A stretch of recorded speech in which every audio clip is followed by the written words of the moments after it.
bukan maksud sesuatu. Apa yang kamu tabur itu yang kamu tuai, betul kan? Tapi kalau kamu mau menabur, jangan karena berharap untuk menuai.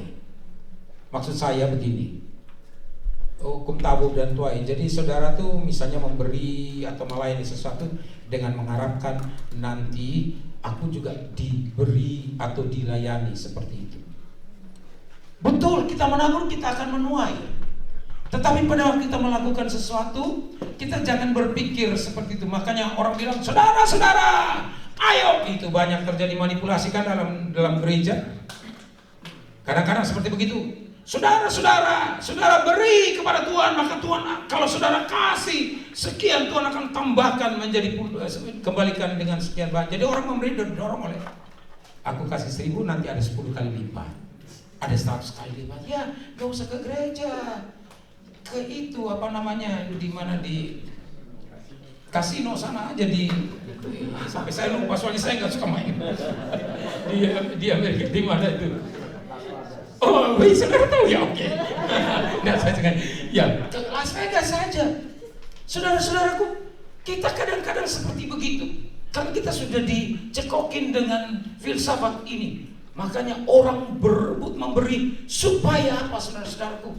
Supaya dia dapat lebih banyak. Akhirnya ada hamba-hamba Tuhan yang tidak punya hati yang tulus, saudara-saudaraku. Itu pernah terjadi. Kami jadi panitia waktu itu untuk mengurus acara KKR besar-besaran di Surabaya, dan pembicaranya datang dari luar begitu. Lalu dia bilang begini, oke, dia kasih tarifkan sekian, tetapi kami bilang kita tidak punya biaya sebesar begitu. Tarifnya luar biasa, ada yang harus naik pesawat kelas 1 dan segala macam. Wah, pokoknya pusing deh. Tapi karena kita dengar orang ini hebat juga, jadi kita ingin supaya dia memberkati. Tapi akhirnya dia bilang begini, oke, kalau begitu begini, gak usah kasih itu, tapi hari terakhir semua persembahan harus untuk saya. Ya, kita pikir oke saja kan, artinya meringankan, kita nggak usah bayar dia ini itu hari terakhir. Hari terakhir, dan itu orang punya karisma luar biasa. Itu saudara nggak sadar, cincin kalung saudara lepas semua. Hari terakhir dia ngomong, dia pakai, dia bikin orang sampai terpukul. Saudara mau dijamu Tuhan ini sangat bla bla bla bla bla. Oh, saudara nggak punya cek pun, saudara kasih aja apa kredit atau ini jadi. Saudara ini jelas, ada teman saya saudara, sampai habis semua, larat sudah, semua dikasih.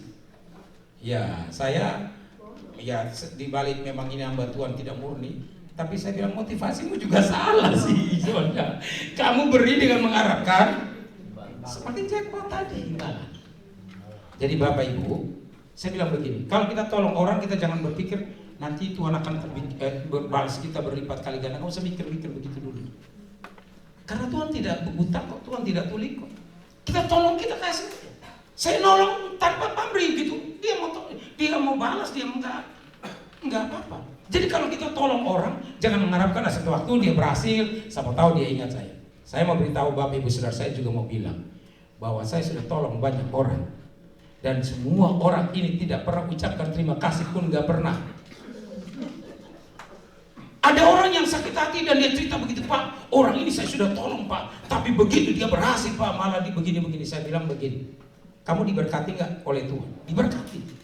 Diberkati dan jadi begini, kamu jangan ngatur Tuhan untuk memberkati seperti dengan caramu. Biarlah Tuhan memberkati dengan cara dia. Lalu dia makin mengerti ya Bapak Ibu. Kita kasih, kita tolong orang, kita dicurangi, kita dilukai. Lalu kita menganggap kita tidak dapat imbalan atau tidak diberkati apa? Enggak. Kasih aja, dia nggak berterima kasih, nggak apa-apa. Karena Tuhan memberkati kita tidak harus dari orang yang kita layani. Ternyata kalau kita sadar, Tuhan memberkati kita dari orang yang kita tidak kenal. Saya tuh diberkati dari orang yang saya tidak kenal, yang baru ketemu nggak kenal. Waktu masih kuliah Bapak Ibu Saudara-saudara, masih kuliah itu di Widya Mandala yang saya cerita tadi itu pakai BMW itu, BMW itu Bapak. Nah saya itu bayar semua sendiri kan. Keluarga saya kan bukan dari keluarga yang kaya raya. Saya harus naik kendaraan, dan hari itu hari dimana saya harus bayar uang sekolah, tapi nggak ada duit. Karena mau kuliah saya pergi aja. Saya pergi menuju ke terminal Bemo ini. Waktu sedang jalan, tiba-tiba ada mobil lewat sedikit, lalu dia berhenti, dia rem dan mundur. Dia buka kaca, dia panggil saya, Teni. Wah, sudah lama aku cari kamu, kok enggak ketemu. Wah, puji Tuhan, bisa ketemu. Lalu dia ambil amplop, saudara, dia kasih ke saya. Ya udah, karena saya harus naik mobil, ya saya masukin aja ke kantong saya. Kuliah, masuk pelajaran, kemudian waktu break, saya ingat waktu break kan harus bayar uang sekolah. Waduh, gak ada duit. Terus saya ingat, oh ya ada amplop itu. Waktu saya buka, saudara-saudara, ternyata uang itu pas untuk bayar kuliah. Jadi hamba Tuhan hidupnya pas-pasan. Artinya pas perlu, pas ada. Pas pikir untuk berangkat, pas dikasih. Tahun lalu mikir, kami satu keluarga, tengah itu pada musim peak season lagi, mau ke Indonesia. Pas pikir, tahu-tahu ada orang bilang, Pak Teni, ada rencana nggak ke Indonesia? Jawab aja, ada. Lalu ini kita mau memberkati, kita kasih berkat, jadi dibayarin semua. Jadi nggak usah takut. Itu sudah Tuhan lakukan berkali-kali, kenapa takut? Pas-pasan artinya pas perlu, pas ada. Haleluya. Nah, Tuhan memberkati kita dengan cara yang lain. Jadi jangan mengkotak-kotakan Tuhan bahwa Tuhan harus memberkati saya dengan pikiran saya. Artinya saya sudah tolong orang itu, kalau orang itu berhasil, dia harus mengucapkan terima kasih, balas budi. Ya nggak usah mau balas budi, balas Parman, balas Budiono, nggak usah pikir. Karena Tuhan punya banyak cara untuk memberkati kita lewat cara yang kita tidak duga dan kita tidak pikirkan. This is true. Itu bagaimana Tuhan memberkati kita. Jadi pada waktu kita mendoakan orang, melayani seseorang, jangan kita khawatir soal itu. Apa ini sampai di mana ini? Oleh kasih ya, bukan oleh maksud-maksud yang lain. Ya, layanilah seorang yang lain oleh kasih. Juga terima orang apa adanya, jangan ada apanya. Haleluya. Sebab seluruh hukum Taurat tercakup dalam satu firman ini, yaitu kasihlah sesama manusia seperti dirimu sendiri. Tetapi jikalau kamu saling menggigit dan saling menelan, awaslah supaya jangan kamu saling membinasakan. Ya, saya kira tidak ada orang-orang yang ganas seperti ini di gereja ini, amin Tuhan, yang saling menggigit dan saling menahan, puji Tuhan. Roma 12 ayat 9 sampai 13. Hendaklah kasih itu jangan pura-pura. Kasih itu harus tulus, jangan pura-pura Bapak Ibu. Jauhilah yang jahat dan lakukanlah yang baik. Hendaklah kamu saling mengasihi sebagai saudara dan saling mendahului dalam memberi hormat. Jadi jangan dia dulu, enggak, saling. Saling itu artinya tidak dari satu pihak, saling, dua belah pihak. Amin. Saling mengasihi, saling memberi hormat. Janganlah, nah ini ada buka ayatnya. Nah, oke, kalau enggak ada apa-apa deh. Karena saya ingin kita baca ayat ini bersama-sama. Di situ dikatakan, janganlah kendor kerajinanmu, biarlah rohmu menyala-nyala dan layanilah. Saya berdoa supaya ayat ini terus menggema terus dalam diri kita sampai kita pulang, sampai kita terus sampai bertahun-tahun menggema. Jangan menjadi lelah, biarlah rohmu menyala-nyala dan layanilah Tuhan. Bersukacitalah dalam pengharapan, sabarlah dalam kesesakan, dan bertekunlah dalam doa. Bantulah dalam kekurangan orang-orang kudus, dan usahakanlah dirimu untuk selalu memberikan tumpangan. Usahakanlah dirimu selalu memberikan tumpangan. Ini saudara tafsirkan diri sendiri, renungkan sendiri itu. Roma tadi sudah saya tahu kan ayatnya 12 ayat 9 sampai yang 13. Ayat terakhir. Masih banyak ini. Tapi sebelum saya masuk ke 4 prinsip yang secara cepat saya gambarkan. 1 Petrus 4 ayat 7 sampai 11. Kesudahan segala sesuatu sudah dekat. 1 Petrus, mungkin ada yang catat jadi saya agak slow. 1 Petrus 4 ayat 7 sampai 11. Kesudahan segala sesuatu sudah dekat. Karena itu kuasalah dirimu dan jadilah tenang supaya kamu dapat berdoa. Tetapi yang terutama, kasihlah sungguh-sungguh seorang akan yang lain, sebab kasih menutupi banyak sekali dosa. Berilah tumpangan seorang akan yang lain dengan tidak bersungut-sungut. Layanilah seorang akan yang lain sesuai dengan karunia yang telah diperoleh tiap-tiap orang sebagai pengurus yang baik dari kasih karunia Allah. Jika ada orang yang berbicara, hendaklah ia berbicara sebagai orang yang menyampaikan firman Allah. Jika ada orang yang melayani, baiklah ia melakukannya dengan kekuatan yang dianugerahkan Allah, supaya Allah dimuliakan dalam segala sesuatu. Karena Yesus Kristus ialah yang mempunyai kemuliaan dan kuasa sampai selama-lamanya. Amin. Apa saja yang kita lakukan, harus Allah dimuliakan. Apakah perkataan saya membuat Tuhan dipermuliakan? Apakah tindakan saya membuat Tuhan dipermuliakan? Apakah perbuatan saya membuat Tuhan dipermuliakan? This is the purpose of life. Tujuan hidup kita adalah Allah dipermuliakan. Allah, Tuhan kita harus dipermuliakan melalui kehidupan kita. Amin. Bapak Ibu Saudara-saudari, apakah hidup kita sudah mempermuliakan Tuhan?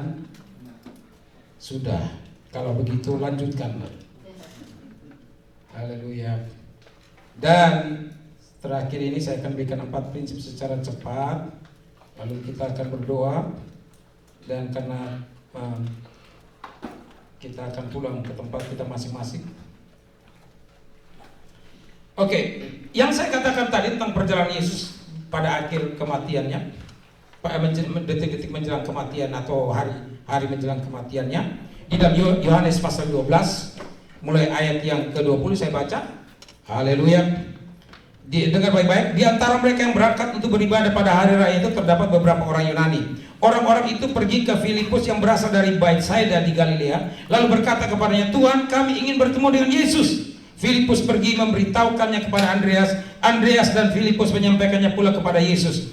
Ayat yang ke-23, tetapi Yesus menjawab mereka katanya, "Telah tiba saatnya anak manusia dimuliakan." Jadi dia berbicara, katamu dimuliakan ini artinya salib. Bagi dia salib itu kemuliaan. Tiba saatnya anak manusia untuk dimuliakan. Kita seringkali berpikir kemuliaan itu menurut pemikiran kita, tapi bagi Tuhan saatnya anak manusia dimuliakan artinya saatnya anak manusia itu mengalami penyaliban. Tapi itulah sebuah kemuliaan bagi dia. Aku berkata dalam ayat yang ke-24, aku berkata kepadanya, prinsip nomor 1. Ini ada beberapa prinsip, cuma saya kasih 4 prinsip ini sebelum kita mengakhiri sesi ini. Prinsip nomor 1 itu ada dalam ayat yang ke-24, di dalam hal melayani. Bagaimana kita bisa efektif melayani satu dengan yang lain? Aku berkata kepadamu, sesungguhnya jika biji gandum tidak jatuh ke dalam tanah dan mati, ia tetap satu biji saja. Tapi jika ia mati, ia akan menghasilkan banyak buah. Kalau kita mau bertumbuh, grow, dan menghasilkan banyak buah, prinsip nomor 1 adalah biarkan satu biji itu jatuh ke tanah dan mati, supaya bisa menghasilkan banyak buah. Kalau kita jaga, kalau kita pertahankan, kita tidak akan menghasilkan apa-apa. Orang dunia berprinsip seperti begini, aku harus mempertahankan apa yang aku punya. Tetapi kerajaan surga berkata, berikanlah itu. Mau mati dari segala kedagingan kita, mau mati Bapak Ibu Saudara, kalau kita tidak mati dalam kedagingan kita, dari kedagingan kita tidak akan menghasilkan buah yang banyak. Orang-orang yang menjadi berkat bagi banyak orang karena dia mau mati dari kedagingan dia.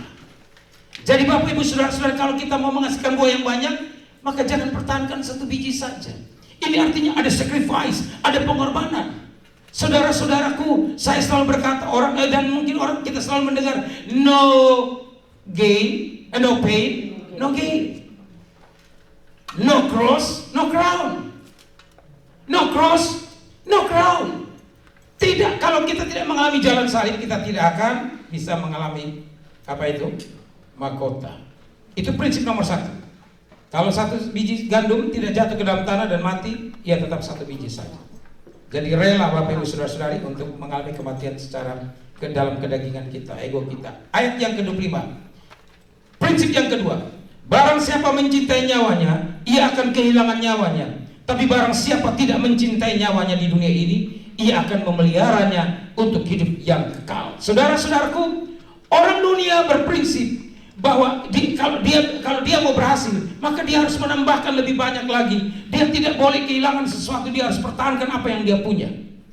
Tetapi kerajaan surga mengajarkan barang siapa mencintai nyawanya, ya kehilangan nyawanya. Artinya berani melepaskan hak. Katakan berani melepaskan hak. Karena seperti jam begini, ini kan enak kalau kita tidur kan. Kita punya hak untuk tidur. Saya juga loh punya hak untuk santai-santai. Tapi kadang-kadang kalau kita mau menjadi berkat bagi banyak orang, kita berani harus bisa melepaskan hak kita. Amin. Abraham diberkati Tuhan. Dia punya ponakan, saudara-saudaraku, waktu ditunjuk, kamu mau pilih yang mana daripada kita bertengkar? Kalau kamu ke kiri, aku ke kanan. Kalau kamu ke utara, aku ke selatan. Saudara-saudaraku, nah ponakannya bilang, waduh, dia lihat, wah ini bagus. Aku pilih yang ini aja. Ya udah, kamu pilih itu. Padahal yang diberikan Tuhan kuasa untuk memilih sebenarnya siapa? Orang dunia bilang apa, bodoh orang ini. Kalau saudara dikasih pilihan, pilih harta, pilih kekuasaan, pilih jabatan, saudara disuruh pilih duluan. Oh saudara senang kan saudara pilih yang banyak-banyak, jelek-jelek saudara dikasih buat orang lain. Jadi orang bilang ini orang bodoh, tapi anak Tuhan, saudara-saudara, kalau engkau mengerti kehendak Tuhan dan engkau berani kehilangan hak, engkau dapatkan yang lebih banyak. Karena Tuhan adalah kepunyaanku dan aku adalah kepunyaan Tuhan. Hakku ada di dalam tangan Tuhan. Biarlah Tuhan yang memberikan kepadaku, bukan aku yang memilih. Jadi saudara-saudaraku, Lot ketika memilih, aku ambil di sini aja, ya sudah silakan. Dan kalau kita baca ayat selanjutnya, baru Tuhan bilang kepada Abraham, aku akan memberkati engkau dengan melimpah-limpah. Tuhan pilih berkatnya buat Abraham sendiri. Dan lebih banyak mana, saudara? Lebih banyak yang dari Tuhan. Dan biasanya kalau yang dari kedagingan kita itu berkatnya cuma sebentar saja, habis. Tapi yang dari Tuhan, saudara-saudaraku, dia akan membuat kita semakin bisa bertahan, semakin diberkati dan sebagainya. Jadi kita lihat di sini tentang prinsip mau melepaskan hak-hak kita, hak untuk dipuji, hak untuk mendapatkan posisi, hak untuk mendapatkan hasil dari kerja kita, puji-pujian dari hasil kerja keras kita, tapi kita rela untuk melepaskan hak, maka Tuhan akan memberikan kepada kita hak. Ini prinsip-prinsip yang bikin kita jadi excellent di dalam melayani satu dengan yang lain, excellent di dalam melayani kerajaan sorga. Kemudian di sini prinsip yang ketiga, ayat yang ke-26, barang siapa melayani aku, ia harus mengikut aku, dan di mana aku berada, di situ pun pelayanku akan berada. Barang siapa melayani aku, ia harus mengikuti aku, dan di mana aku berada, di situ pun pelayanku berada. Artinya apa? Ini prinsip, saudara-saudaraku, prinsip di dalam prinsip mengikuti kehendak Tuhan, prinsip mengikuti yang Tuhan mau. Kalau kita di sini dikatakan pada ayat yang ke-26, kalau kita mau melayani, kita harus mengikuti Dia. Artinya begini, bukan cuma Yesus kemana kita jalan, artinya mengikuti contohnya, mengikuti teladannya, mengikuti firman-Nya. Kalau kita melayani Tuhan, kita melayani atas dasar firman Allah, mengikuti firman-Nya, taat kepada firman-Nya. Prinsip yang ketiga ini, saudara-saudaraku, penting sekali. Dan di mana aku pun berada, di situ pun pelayanku berada. Itu juga berbicara tentang kesiapsediaan kita. Pada waktu saudara-saudaraku, pada waktu malaikat Tuhan datang bertemu dengan Maria dan memberikan kepada dia janji untuk melahirkan seorang yang luar biasa yang namanya Yesus Kristus. Maria berkata, inilah aku, inilah, jadilah menurut kehendak-Mu. Itu menggunakan satu kata artinya paristemi. Paristemi itu artinya kita tuh siap sedia. Apa saja yang orang-orang yang lebih berkuasa dari kita mau melakukan, kita lakukan. Kesiapan kita, siap sedia. Itu sebabnya baik maupun tidak baik, Alkitab berkata kita harus tetap melayani Dia, baik maupun tidak baik keadaannya. Saudara-saudaraku, barang siapa melayani aku, dia harus mengikuti aku, dan di mana aku berada. Nah, akhirnya saudara-saudaraku, berkat Tuhan itu ada bagi kita. Barang siapa, ayat yang ke-26 ya, barang siapa melayani aku, ia akan dihormati Bapa. Jadi udah nggak usah khawatir saudara hidup saudara. Kalau saudara melayani Tuhan, melayani sesama, berkatnya datang dari Tuhan. Karena ketika kita melayani Tuhan, Tuhan bilang begini, layanilah seorang atau lakukanlah segala sesuatu seperti untuk Tuhan. Jangan lakukan dengan bersungut-sungut, lakukanlah seperti untuk Tuhan dan bukan untuk manusia. Karena di sini ini indah sekali. Saya sangat percaya, barang siapa melayani aku, ia akan dihormati Bapa. Saudara-saudaraku, di dalam di dalam Alkitab itu kata-kata Tuhan Yesus itu dibikin dengan warna merah seperti begini, tulisan merah seperti begini. Ini Tuhan yang bilang loh, dia nggak akan kasih PHP. PHP itu istilah sekarang, pengharapan palsu. Dia nggak kasih janji-janji palsu. Barang siapa melayani aku, ia akan dihormati Bapakku. Atau kalau kita terjemahan lurus-lurus saja, God give honor, kasih honor buat kita. Amin. Allah kasih honor buat kita. Ya, kalau kita sudah minta-minta sendiri, ya nanti honornya nggak dapat dari Tuhan. Iya, Allah akan memberkati, sudah jangan khawatir. Oke, itu tadi keberapa itu sudah? Ketiga.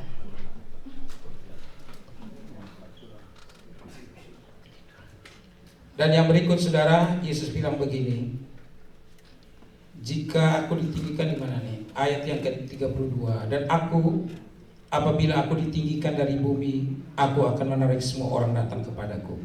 Nah, coba perhatikan. Ayat ini sebenarnya memang berhubungan dengan kematian dia. Jika aku ditinggikan, kadang-kadang kan kita hanya mengkhotbahkan sesuatu dari sisi yang lain. Saya tidak bilang itu sesat juga. Tapi kalau kita lihat konteks dari ayat ini, waktu ayat ini itu Tuhan Yesus bilang, dan apabila aku ditinggikan dari bumi, aku akan menarik semua orang datang kepadaku. Ini konteks berbicara ketika dia ditinggikan, artinya ketika dia disalibkan. Nah, maka dia akan menarik. Sebab kalau saudara baca judul perikop ini, artinya di situ dikatakan Yesus memberitakan kematiannya. Yesus memberitakan kematiannya. Jadi di sini dikatakan ketika aku ditinggikan, aku akan menarik banyak orang. Tetapi saya juga percaya, artinya seperti saya katakan tadi, saya juga percaya kalau seluruh kehidupan kita tujuannya adalah memuliakan orang, memuliakan Tuhan, maka Tuhan akan menarik banyak orang. Gereja ini akan menjadi gereja yang diberkati dan gereja berkembang ketika kita semua punya hati bahwa waktu aku melayani, aku mau meninggikan Tuhan, bukan meninggikan namaku sendiri, bukan untuk kepentingan diriku sendiri. Amin. Haleluya, puji Tuhan. Ya, ada yang sakit jantung langsung sembuh. Sudah selesai. Kan saya bilang di Kupang, kalau sudah selesai orang akan bilang amin. Nah, saya sudah bilang amin tadi. Kalau belum amin, saudara yang teriak belum amin begitu. Tapi ini udah amin. Haleluya. Kita mau berdoa. Tapi saya mau tanya dulu Bapak Ibu. Coba kita lihat kiri kanan kita, muka belakang. Itulah saudara-saudara kita seiman. Kita melayani dulu, sebelum melayani yang di luar, kita lihat dulu yang Alkitab berkata terlebih saudara-saudara seiman. Kita jangan juga terlalu menghakimi kalau orang lagi susah. Itulah sih, kamu sih gaya berat, kebanyakan gaya, akhirnya mau jadi berat dan sebagainya. Tapi oke, kalau Tuhan berbicara kepada kita. Kemarin saudara-saudaraku, saya juga tersentuh juga ada satu jemaat saudaraku. Kan orang cari kerja itu susah, yang di Philadelphia. Dan yang bikin susah tuh dalam notabene-nya sesama bangsa, sesama anak bangsa.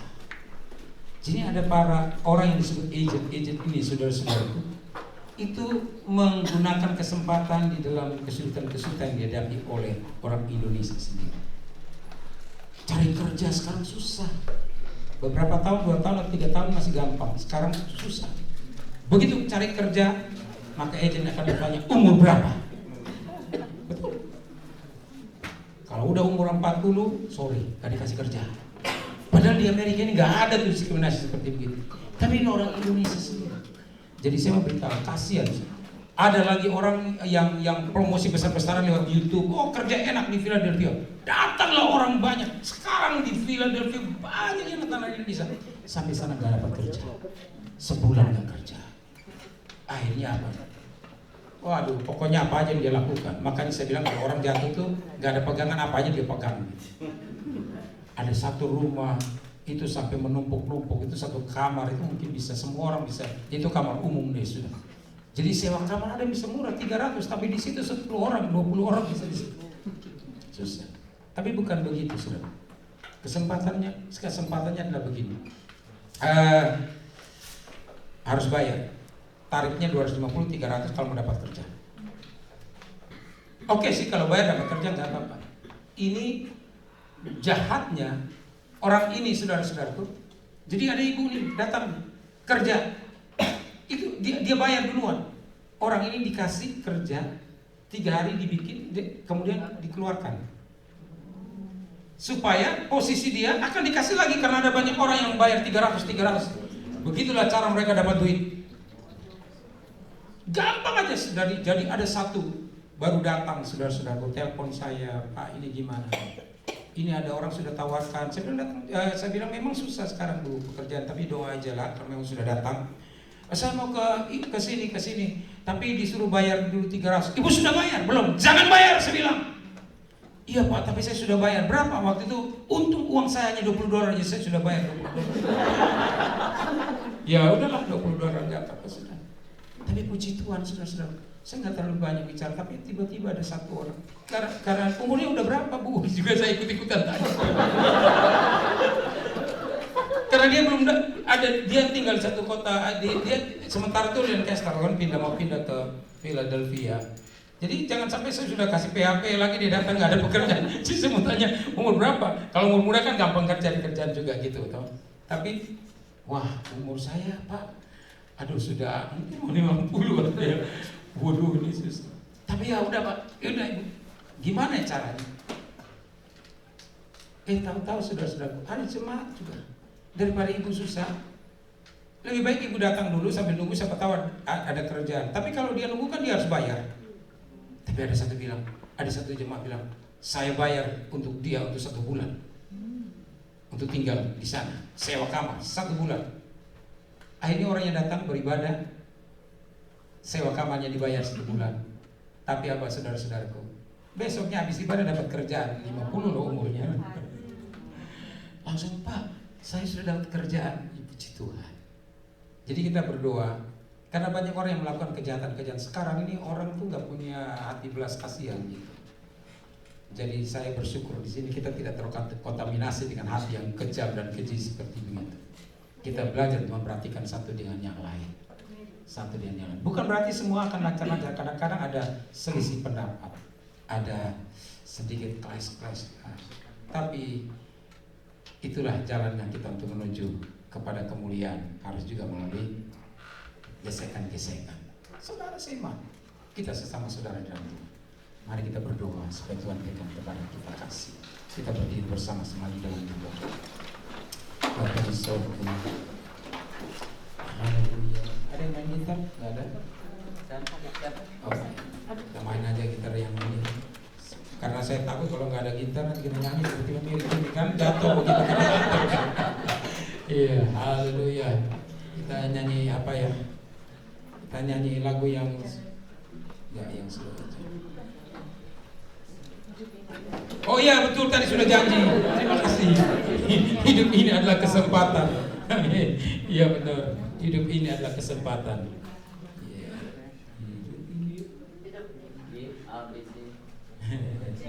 Coba aja dibunyikan dulu. Iya, bolehlah sih. Semua saya jadi. Karena kalau saya buat saya itu masalahnya saya di dalam gereja. Saya nggak tahu suara saya. Karena begitu saya itu semua jemaat pas saya ketinggian sekali, tapi nggak apa-apa. Ini kan jemaat perlu nyanyi juga. Oke, hidup ini adalah kesempatan. Hidup ini untuk melayani Tuhan. Jangan sia-sia.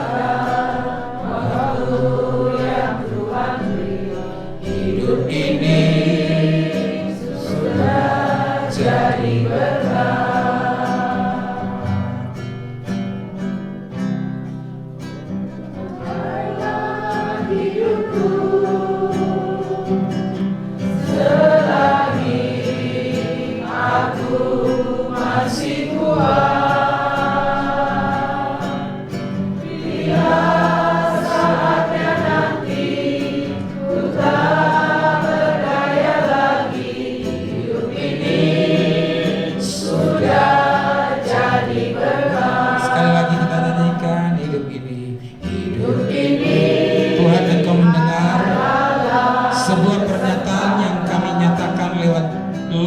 kami nyanyikan.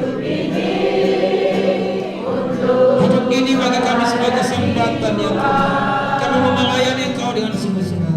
Jangan sia-siakan waktu yang Tuhan beri.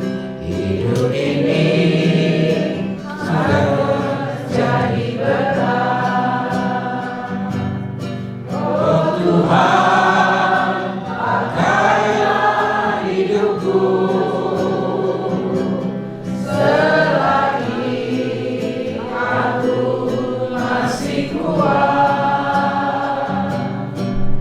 Bila saatnya nanti ku tak berdaya lagi, hidup ini sudah jadi berkah. Katakan, oh Tuhan, oh Tuhan, pakailah hidupku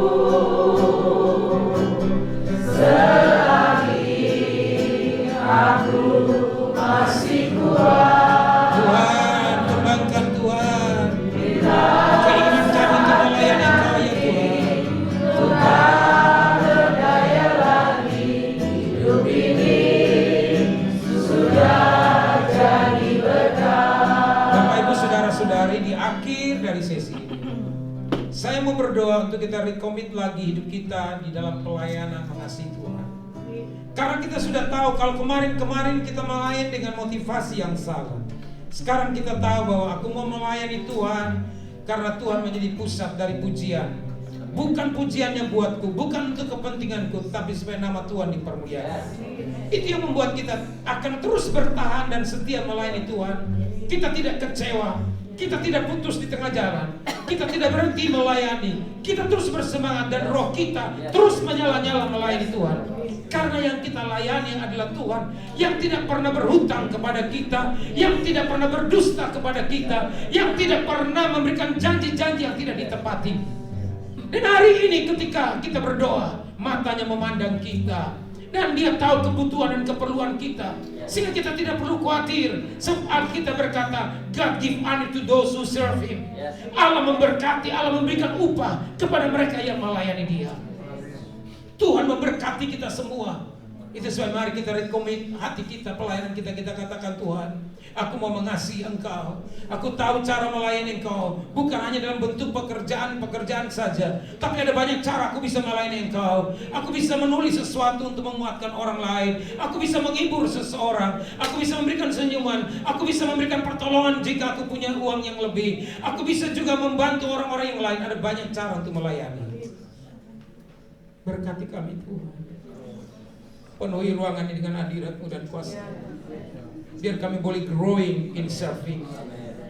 Wawasan kami, pengertian kami tentang melayani mulai bertumbuh, dan kami mulai menerapkan 4 prinsip ini. Ketika kami mau bertumbuh di dalam pelayanan, kami rela untuk 1 biji gandum itu jatuh ke dalam tanah dan mati. Semua visi pribadi kami atau mimpi-mimpi, keinginan-keinginan pribadi kami mati, dan biarlah visi, rencana Tuhan dan keinginan Tuhan, kehendak Tuhan yang jadi dalam diri kami. Kami juga berani melepaskan hak kami. Kami juga mau melayani Tuhan dengan penuh ketaatan, dan kami siap sedia ketaatan kami kepada Tuhan. Tuhan, dan kami tahu Tuhan bahwa kami juga mau memberikan kehidupan kami sungguh-sungguh kepada Engkau Tuhan, supaya Engkau memberkati kami. Di dalam nama Yesus Kristus.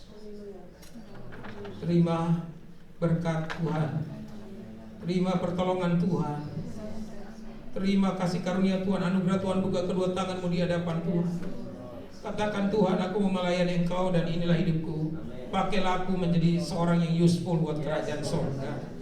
Karena aku bukan sekadar existing in this world, but I'm living.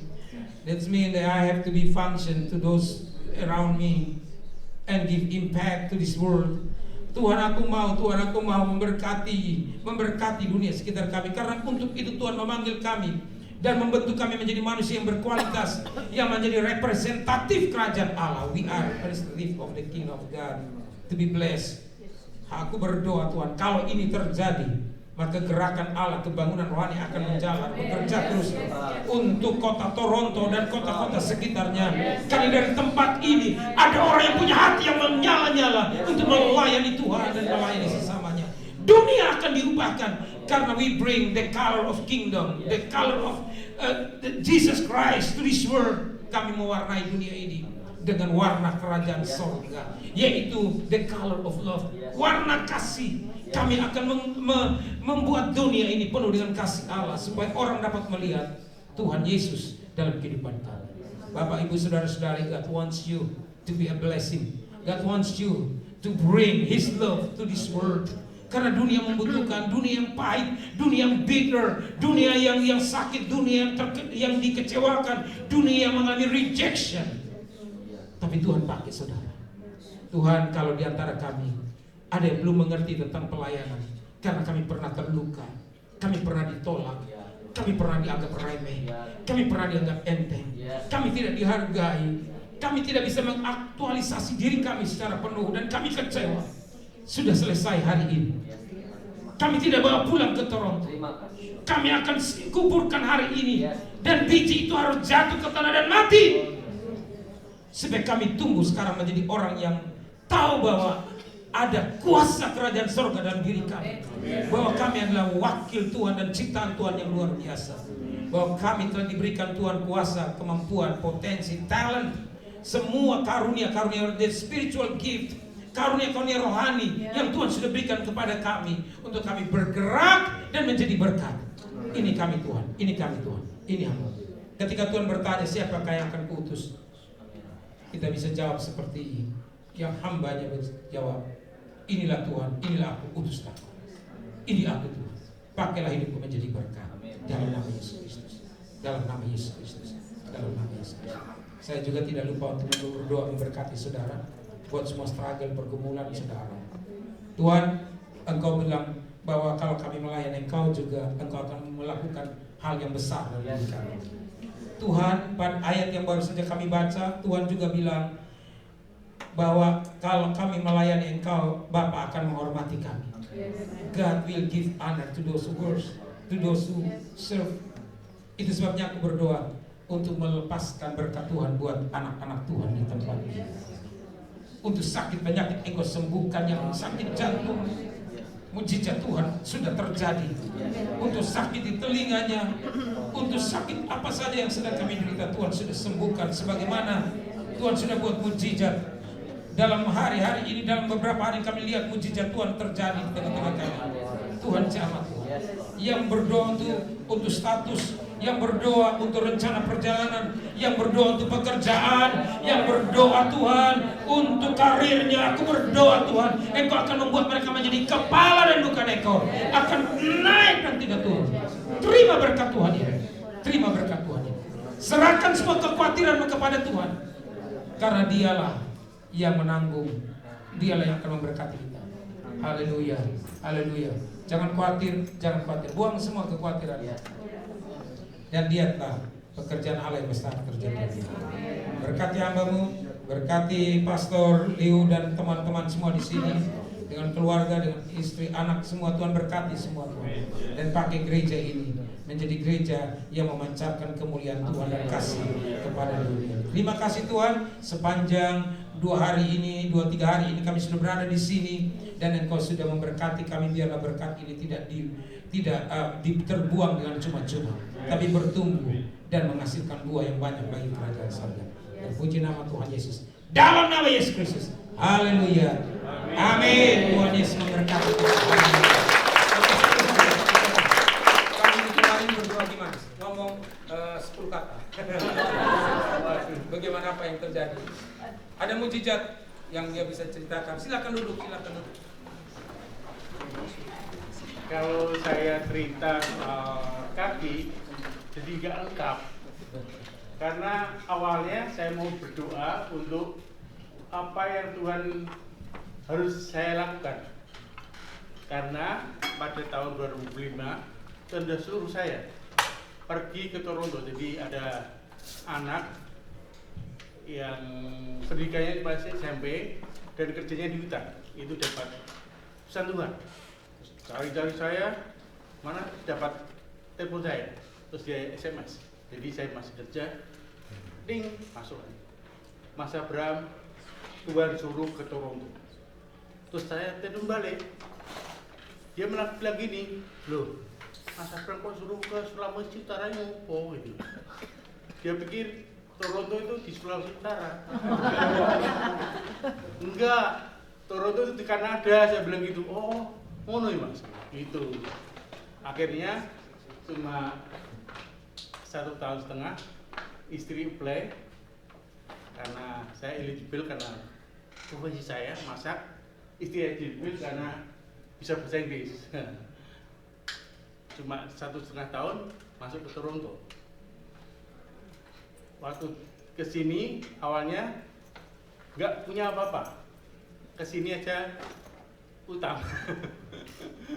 Jadi saya dapat visa masuk ke sini itu Mei, nggak punya uang sampai Desember baru pinjam kakak, terus bisa berangkat sini tanggal 2 Desember 2010. Tapi puji Tuhan dalam jangka 13 tahun saya sudah punya rumah, punya mobil, punya kerjaan luar biasa. Dan semuanya ada ceritanya, ada ceritanya semua. Jadi hidup saya penuh dengan mukjizat. Nah, dalam jangka 13 tahun, ngapain Tuhan suruh sini? Saya itu ingin suruh Tuhan Pak Teni, karena waktu dia masuk, Tuhan udah bisikin di hati saya, suruh doakan dia yang saya pakai gitu. Terus saya ngomong-ngomong, saya minta doa, hanya didoakan. Tidak didoakan harus saya ngapain, tapi kaki saya sembuh. Harusnya sudah bulan-bulan nggak sembuh-sembuh ini, harus operasi katanya. Gitu, ini sembuh sekali.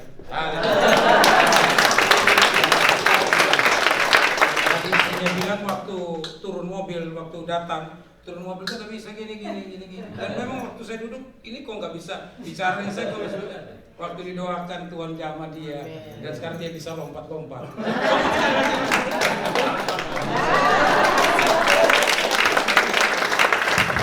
Tuhan baik, ya terima kasih. Sudah selesai kita punya retreat. Terima kasih Pastor Teni, Bu Oni yang sudah melayani kita. Jadi tadi sudah disampaikan tentang growing to serving. Jadi baik, kita semangat untuk melayani, dan juga saya mengucapkan terima kasih selain Pastor Teni dan Bu Oni juga kepada para panitia retreat untuk ini yang sudah kerja keras. Yong di sini juga Ani, Fani, Melani, dan semua yang mungkin saya tidak bisa sebutkan satu persatu. Dan juga terima kasih untuk Agus juga yang mendadak di belakang untuk online. Yang dilakukan sesi 1 sampai 5 kita nggak ada rencana sebetulnya, tapi ya semua Tuhan sediakan ya. Dan juga saya mengucap terima kasih banyak juga jemaat yang carpool ya. Itu juga saya mengucap terima kasih kesediaannya untuk jemput ya. Saya nggak sebutkan satu persatu, tapi terima kasih dan Tuhan sedang memberkati. Dan sebelum kita pulang, kita berdoa. Kita juga mau doakan Pastor Teni yang besok mau pulang, dan Bu Oni, dan siapa yang mau berdoa mungkin bisa maju ke depan, mungkin 1-2 orang. Kita juga mau berdoa waktu kita mau pulang. Kita mau memberkati. Ayo mari kita berdiri. Siapa yang mungkin mau bergerak, 1-2 orang bisa doakan Pastor Teni. Saya persilakan. 1-2 orang. Siapa mau? Ayo melayani. Siapa yang sudah ini? Ya, ikan susah. Mungkin yang ini aja ya.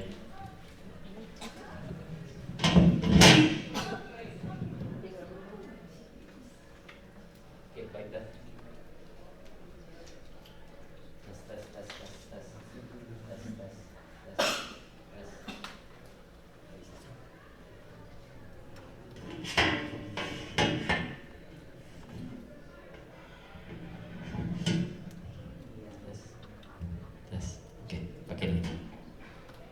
Oke, kita tunduk kepala, kita doakan Pastor Teni, Bu Oni yang sudah melayani. Bapak, kami mau berkati Pastor Teni dan Bu Oni Tuhan yang sudah melayani kami dalam 2 hari berturut-turut. Bapak, kami berdoa ya Tuhan, let's nothing moving dalam pelayanan mereka Tuhan. Dan kami berdoa ya Tuhan, seperti Pastor Teni katakan, bukan supaya dia luar biasa, tapi supaya Pastor Teni boleh berkenan Tuhan dalam setiap pelayanannya Tuhan.